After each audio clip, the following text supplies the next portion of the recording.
Why do some people outshine others and achieve 10 times more with the same 24 hours? It's not just talent. There's a hidden skill that separates the exceptional from the average. Professor Cal Newport uncovered it after studying the most accomplished minds in history. What did they all have in common? They mastered the rare ability to tune out the noise and dive deep into hard, meaningful work for hours at a time. Newport calls this deep work, the art of distraction-free focus on demanding tasks. But what makes it so powerful? And how can you train your brain to do it starting today?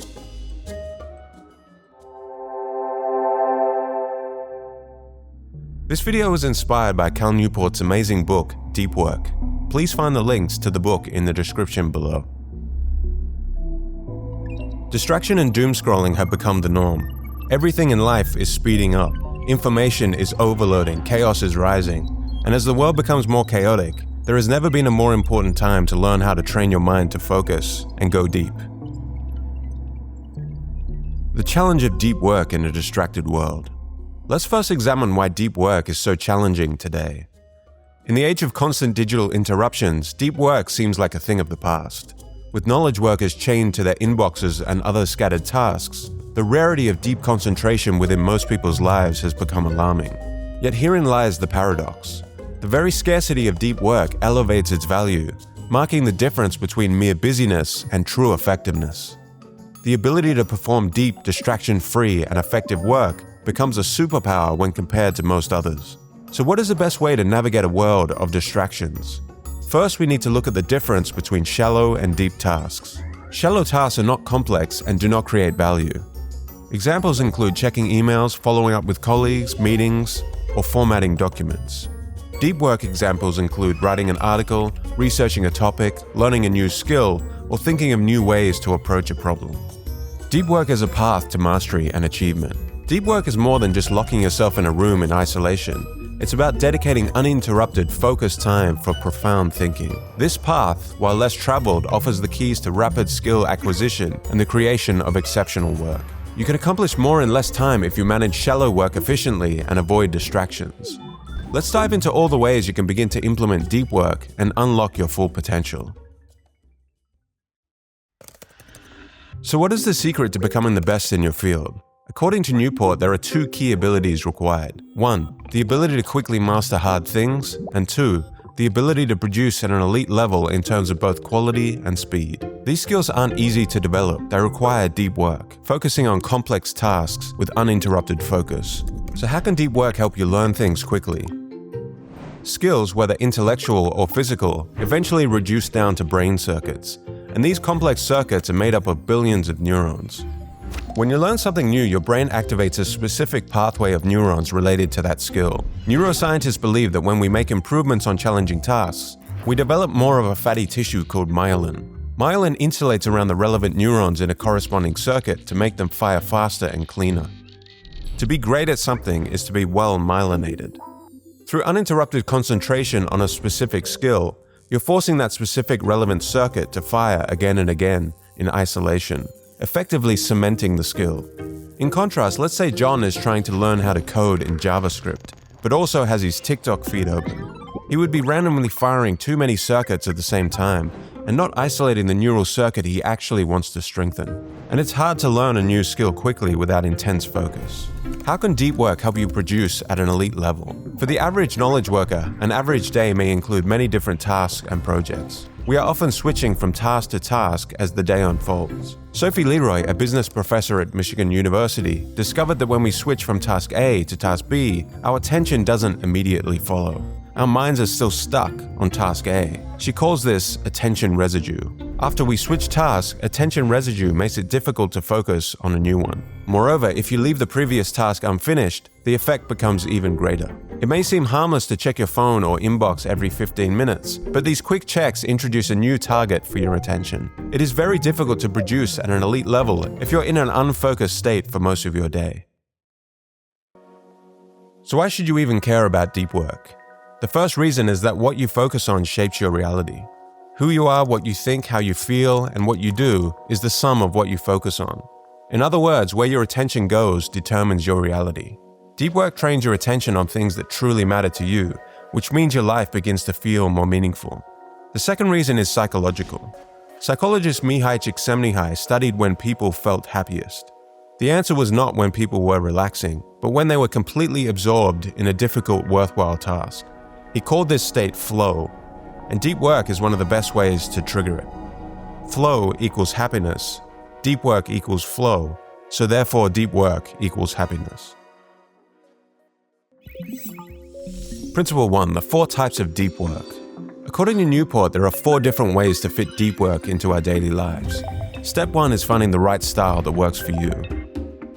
The first is the monastic approach. Monastic deep workers focus on deep work above everything else. They are disconnected, rarely use social media or email, and avoid all distractions. Large chunks of their time is dedicated to uninterrupted work. This style of deep work suits people with high control over their schedules. Writers, researchers, or entrepreneurs, for example. Their weekly calendar would likely look something like this. A good example of someone that embodies the monastic approach is science fiction writer Neil Stephenson, who has completely eliminated all forms of shallow work from his professional life. Second, the bimodal approach. Bimodal workers balance their time between focused work sessions and day-to-day tasks. They create time blocks for deep work and time blocks for shallow work. The bimodal approach is great for people who can spend entire days on deep work. Their weekly calendar would likely look something like this. The psychologist Carl Jung was an example of someone following the bimodal approach. He would dedicate periods of time to deep work on his retreats to a house in the forest, and the rest of Jung's time was spent managing a busy clinical practice. Third, the rhythmic approach. Rhythmic deep workers make deep work a habit through a consistent schedule. They block specific hours daily, creating a consistent, steady rhythm of focused work that fits around their work hours. The rhythmic approach is great for people with structured schedules, like those in 9-to-5 jobs. Their weekly calendar would likely look something like this. Finally, we have the journalistic approach. Journalistic deep workers find ways to fit deep work around their busy or unpredictable schedules. Newport warns, though, that this approach should not be used for deep work beginners. They might keep a to-do list of deep work tasks. This way they can jump into these tasks when unexpected free time comes up. The journalistic approach works well for people with busy schedules. This includes journalists, executives, or parents who need to take advantage of any available free time. The weekly calendar would be unpredictable, but may look something like this at the end of the week. Walter Isaacson, the famed biographer and journalist, is a good example of someone using the journalistic approach. He could easily switch from work mode to writing mode, and this ability helped him write his first book in any spare moment he had. You can see that even with many shallow tasks, you can still find time to schedule deep work. Some people like to alternate between deep and shallow work. Others prefer long stretches of uninterrupted focus. To build a strong work habit, you need to create your own ritual. Ask yourself these questions. How can I make my ritual specific? Where will I work? How long will I work for? What are the rules surrounding my ritual? Can I use social media? Do I need to ban the use of the internet? Where should my mobile phone be during my ritual? Will I drink coffee? What foods will I eat around the time of my ritual? To end the day, create a shutdown ritual. Review your tasks, check what's complete or urgent. Plan tomorrow today. Add any new tasks and set up tomorrow's plan to hit the ground running. Brain dump and capture any loose thoughts out of your head and onto paper. Lastly, create a shutdown phrase for yourself, such as shutdown complete or offline mode activated. Say it out loud to yourself to end your shutdown ritual. This acts as a psychological trigger, telling your brain work mode is done.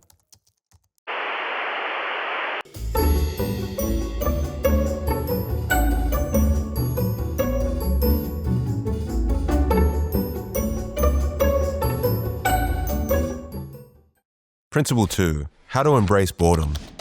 The majority of people fight against boredom. Moments without immediate stimulation are resisted. Smartphones and always being connected to the internet quickly fill these voids. If you want to focus deeply when it counts, you need to train your brain to embrace boredom.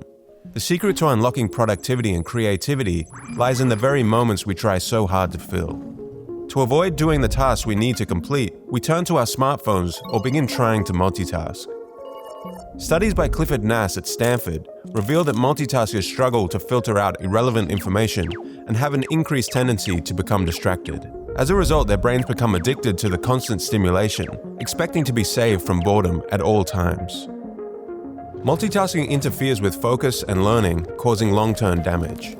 The ability to focus on one task is the first step towards deep work. So how can we do this? The first strategy Newport suggests is, don't take breaks from distraction, take breaks from focus. By scheduling time for distractions, it helps us to stay focused at all other times of the day. These distraction blocks can be used for social media, the internet, email, TV, Netflix, or any number of other distractions. If you schedule your distractions, boredom becomes more manageable. Another strategy to use is productive meditation. This technique trains your brain to hold focus while doing something automatic like walking or showering. To do this, pick a specific problem to think about. Go for a walk or do a low-effort activity that moves your body, and whenever your mind drifts, gently bring it back into focus. It sounds simple, but it's surprisingly difficult. Just like lifting weights, this builds mental focus. Lastly, always keep in mind attention residue. Don't be fooled into thinking that a 2-minute distraction on another task is really only 2 minutes. Losing a few minutes can kill the hour. Losing an hour can kill the day. Focus isn't a switch you can turn on and off at will. You need to build it through practice. To do deep work consistently, you must train yourself to embrace boredom. Principle 3. Quit social media. Social media platforms are designed to be addictive.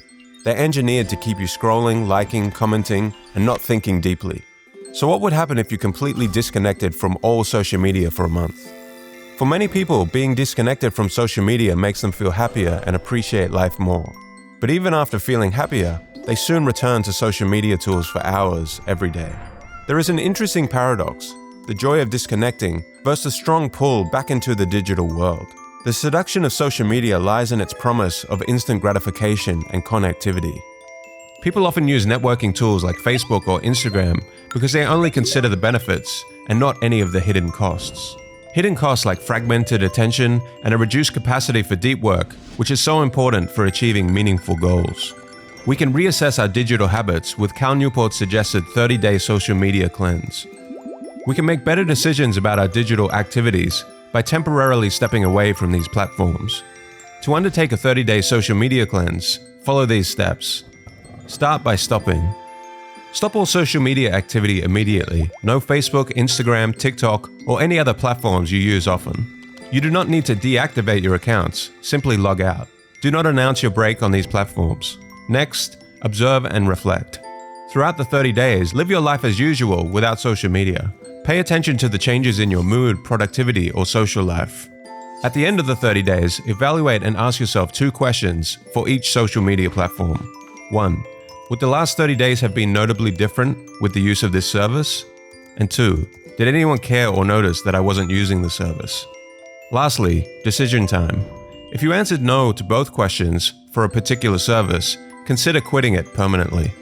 If you found clear value in a service, you may choose to reintegrate it into your life. This process helps you determine the true value of each social media platform in your life and make informed decisions on its use in the future. You can ask yourself, am I using this tool or is this tool using me? Do these platforms align with my goals in life? When you view social media through this lens, you can navigate the digital realm with purpose, reclaim your attention, and focus your time and creativity on pursuits that truly matter to you. Principle 4. Have a shallow work budget. In 2007, a company called 37 Signals, now Basecamp, made a bold move.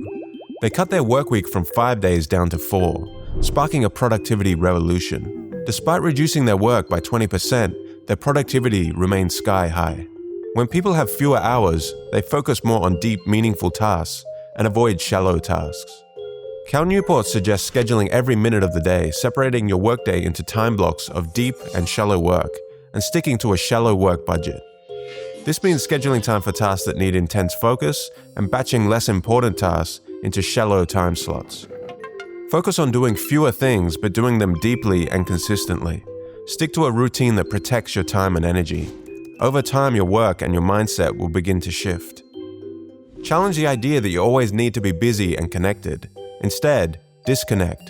Create space in your life for focus. That space is where deep work lives. And deep work is where your best ideas are hiding. It's a simple idea, but it can change everything. You don't need more time, you need more focus. In this noisy, chaotic world, focus is your superpower. If you enjoyed this summary of deep work, you will love this summary. Just click here.